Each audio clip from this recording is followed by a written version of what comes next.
Dito nga po tayo sa may Bridgetown. Yan, Bridgetown na tayo. Kabaan ng Ortigas. At ayan, may mga libreng tubig dito.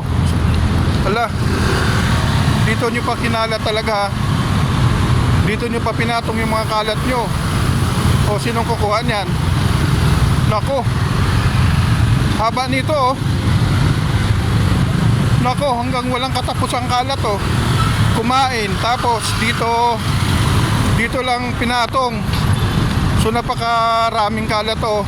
Imagine mula sa dulo hanggang sa malayo pa tong tulay na to. Mahaba pa to. Ayan oh, napapansin nyo.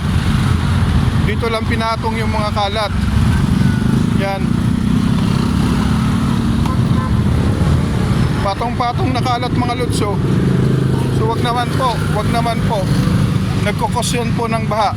Yan po isa sa mga dahilan kung bakit binabaha ang Metro Manila, dahil po sa mga kalat po natin.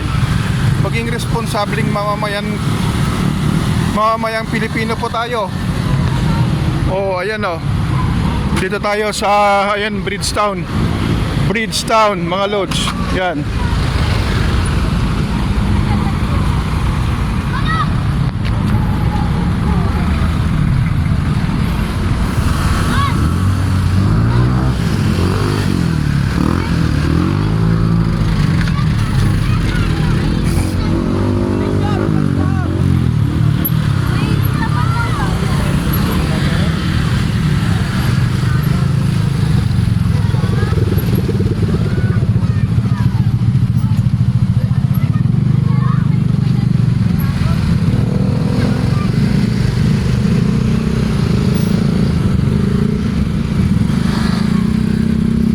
Ayan mga lods, so unahan na po natin tayo ng Life Homes Ortigas Extension, Rosario.